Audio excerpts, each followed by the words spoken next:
Hello friends, वार hit के पिछले chapter में हमने देखा था कि जिनहो ली ने न्यू इंटरनेशनल गैंग को ज्वाइन कर लिया था और इसने बॉस की वाइफ को मार दिया था जिसे डोंग सियोक ने देख लिया था। यहाँ पर ये डोंग सियोक से कहता है कि मैं तुमसे थोड़ी सी बात करना चाहता हूँ। तुम्हें पता है, डोंग सियोक कहता है इस चैप्टर के शुरुआत में कि तुम क्या कहना चाहते हो, और ये डोंग सियोक के पास आकर कहता है कि तुम्हें पता है मैं इंसानों से मिलना चाहता हूँ, और बॉस ने मुझसे कहा ही था कि वो भी इंसानों से मिलना चाहते हैं क्योंकि उन्हें अपने अलावा कोई इंसान नहीं लगता, और मैं भी यही करना चाहता हूँ। लेकिन मैं तुम्हें बता दूँ कि जितना भी मैं इस बारे में सोचूं, बॉस भी मुझे इंसान नहीं लगते। और डोंग सियोक इसकी ये खतरनाक लुक और आवाज़ को सुनकर बहुत ही ज़्यादा घबरा रहा था और कह रहा था कि ये है क्या ये खुद को इंसान समझता है? ये खुद भी तो इंसान कहलाने लायक नहीं है। आगे जिनहो ली कहता है कि मैं तुम्हें काफी वक्त से देख रहा हूँ और मैं जानता हूँ कि तुम बहुत ही ज्यादा स्मार्ट हो, चालाक भी हो। तो बताओ, फ्यूचर में अगर तुम्हें बॉस और मुझ में चुनना पड़े तो तुम किसका साथ दोगे? उधर डोंग से बहुत ही ज्यादा घबराया हुआ था कि एक बीस्ट मेरे कानों में कुछ कह रहा है। इसकी ये फुसफुसाहट मुझे सुनाई दे रही थी। मेरे पास चांस ही क्या है? अगर मैं इसका ऑफर ना मानूं तो एक डीमन मुझे अपॉर्चुनिटी दे रहा है अपने साथ रहने की। ली तो ये सब कहकर यहाँ से जाने लगता है। उधर डोंग सियोक सोच रहा है कि मैं इसे ना नहीं कह सकता, मेरे पास कोई चॉइस है ही नहीं। और इस तरह से ये जिनहो ली के साथ हमेशा के लिए जुड़ गया था। उसके बाद हम देखते हैं एक और सीन जहाँ पर इल सियोक चियोन यानी कि इस इंटरनेशनल गैंग का बॉस बैठा होता है। इससे मिलने आता है नंबर 2 यानी कि इसी गैंग का नंबर 2 पर्सन का नाम होता है मैनहो। उधर बॉस तो अपने वाइफ के ख्यालों में डूबा हुआ है और शराब भी पी रहा है जो कि मर चुकी है। तब मैनहो कहता है कि आपने ये सारी शराब खुद खत्म की है, आपको क्या हो गया है? आप कब होश में आएंगे?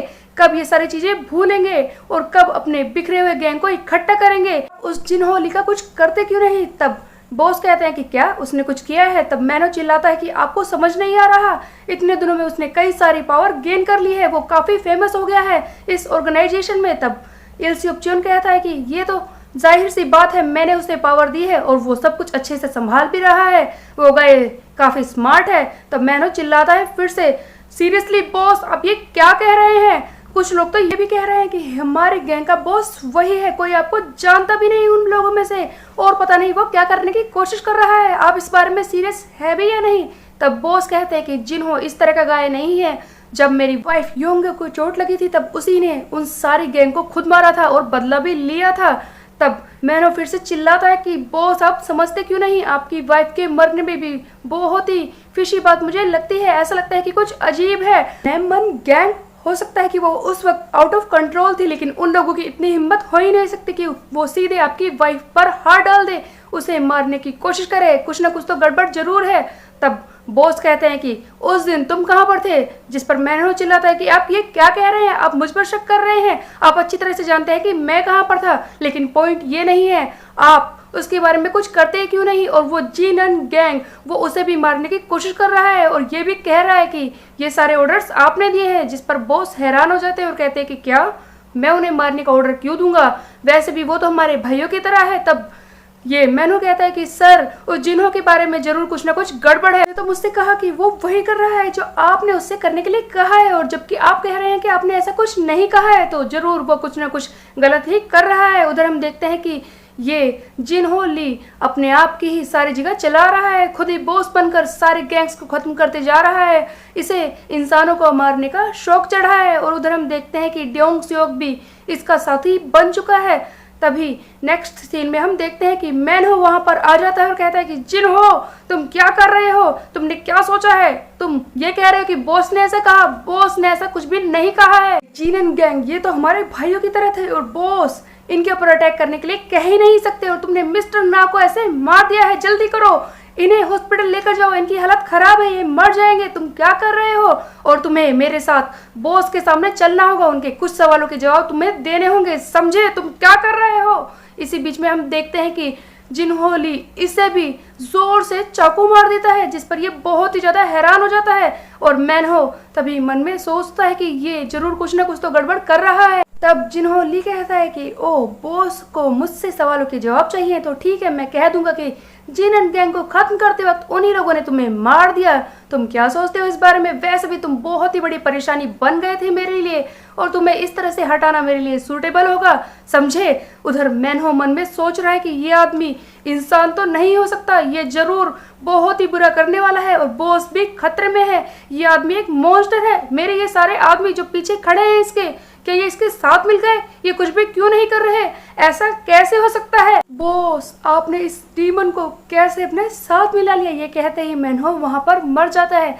नेक्स्ट सीन में हम देखते हैं डिटेक्टिव कैंग को, जिससे उनका साथी मिलने आता है, नाम है चेंग चंग चोई, जो कहता है कि क्या हुआ। तब वो डिटेक्टिव जिन स्योंग कैंग कहता है कि जिन्हो ली ने उस न्यू इंटरनेशनल गैंग को ज्वाइन कर लिया है, वो इनका सेकंड इन कमांड बन चुका है और वो सारे गैंग्स को वाइप आउट कर रहा है। उसने जिनंग गैंग पर भी अटैक किया और फिर ये रीजन दिया कि उन लोगों ने पहले मारने की कोशिश की थी, वो एक एक करके सारी गैंग्स को खाली करते जा रहा है। तब ये दूसरा आदमी चिल्लाता है कि फिर उस मैनो का क्या हुआ। तब हम देखते हैं कि डिटेक्टिव कैंग कहते हैं कि वो भी मारा जा चुका है। तो सियोल के हर एक गैंग, जो कि छोटा है या बड़ा हो, वो अपनी गैंग पर शामिल कर रहा है। अगर कोई उसकी बात मानता है तो वो उसे अपनी गैंग में शामिल कर लेता है और अगर नहीं तो वो उन सबको खत्म कर देता है। देखा जाए तो वो अपनी इंटरनेशनल गैंग को बड़ा करने की कोशिश कर रहा है। इल्सियोप चियोन अब वो इंचार्ज नहीं है, जिन्हो ली खुद ही से ऑपरेट कर रहा है, वो इसका मालिक बन चुका है, जो किसी की भी नहीं सुन रहा।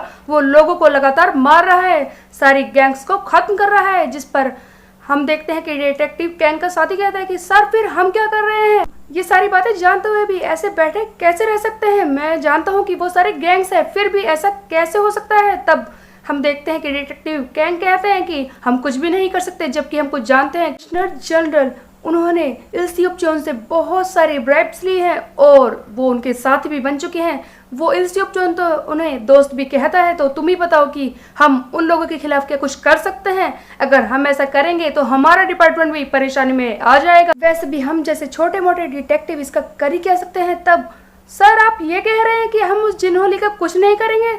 तब डिटेक्टिव कैंग कहते हैं नहीं, हम उसका कुछ ना कुछ जरूर करेंगे। उस जैसे डीमन को हेल में ही जाना चाहिए, उसे ऐसे खुला नहीं छोड़ सकते। जो आदमियों के लिए खतरा है उसे कुछ ना कुछ करके बिहाइंड द बार्स डालना ही होगा या फिर उसे खत्म करना होगा। मुझे कुछ ना कुछ तो करना ही होगा। अगले सीन में हम देखते हैं कि कमिश्नर जनरल यांग वो मिलने आता है इल्सियोप चियोन से और कहते हैं कि तुम क्या कर रहे हो, तुम्हारे आदमी ऐसे ही गैंग्स को खत्म करते जा रहे हैं और यहाँ पर इतने सारे लोग मर रहे हैं और तुम कुछ भी अपनी मर्जी चला रहे हो। तुम्हें पता है मुझे किस तरह से जवाब देने पड़ रहे हैं। हम दोनों दोस्त हैं तो इसका तुम फायदा उठाने की कोशिश कर रहे हो। जिस पर इल्सियोप चियोन जवाब देता है कि मैं पिछले दिनों अपने काबू में नहीं था, मैं इसका जरूर ध्यान रखूंगा। इसी बीच में वहां पर जिन्हो ली आ जाता है और कहता है कि ओ कमिश्नर जनरल, तो आप यहाँ पर हैं, नाइस टू मीट यू। इल्सियोप चियोन चिल्लाता है कि तुम क्या कर रहे हो जिन्हो ली, तुम यहाँ पर ऐसे कैसे आ सकते हो। तभी जिन्हो ली इसे बहुत जोर से चाकू मार देता है, इसे खत्म करने की कोशिश करता है।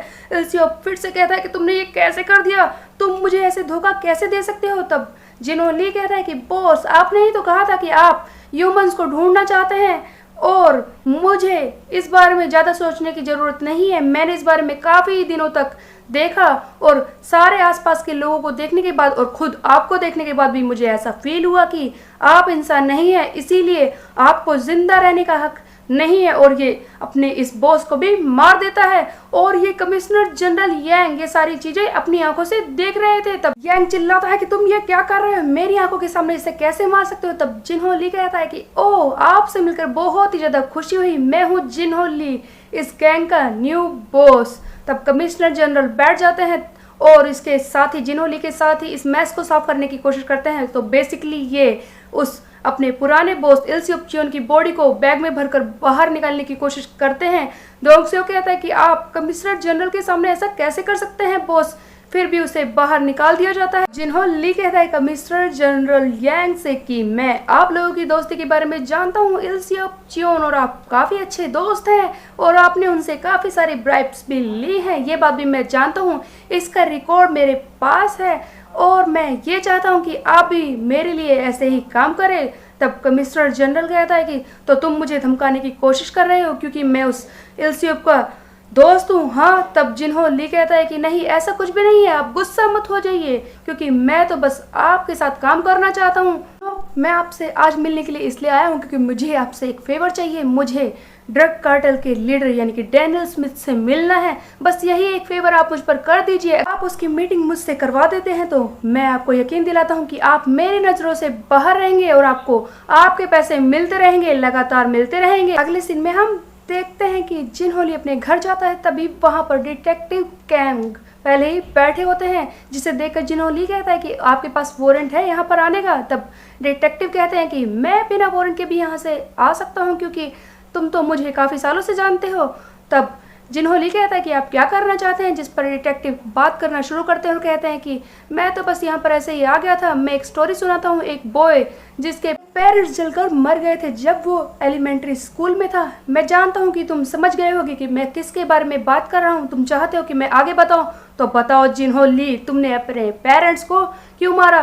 तुम्हारे पेरेंट्स, मैं जानता हूँ कि उन्होंने कितना हार्ड टाइम फेस किया होगा। उनका एक पागल बच्चा जिसे वो ठीक कराने की कोशिश कर रहे थे, इधर उधर भाग रहे थे, उसे हॉस्पिटल्स में दिखा रहे थे, लेकिन फिर भी वो अचानक से मारे गए। तुमने ऐसा क्यों किया? तुम जैसा साइकोपैथ जिसके माँ बाप ने उसे ठीक कराने की कितनी कोशिश की, पूरी जिंदगी इसी में निकाल दी। यही उनकी जिंदगी का लक्ष्य बन गया था कि तुम किसी तरह से ठीक हो जाओ, फिर भी तुमने ऐसे माँ बाप को मार दिया। तुम मुझे बताना चाहते हो कि तुमने ऐसा क्यों किया? और उधर डिटेक्टिव कैंग के मन में ये भी चल रहा था कि मैंने इससे ये सब कह तो दिया है, लेकिन ये क्या जवाब देगा? क्या ये मुझे मारने की कोशिश करेगा या फिर ये सच कहेगा? तभी जिन होली पीछे की तरफ मुड़ता है और कहता है कि सचमुच क्या आप जानना चाहते हैं कि मैंने उन्हें क्यों मारा?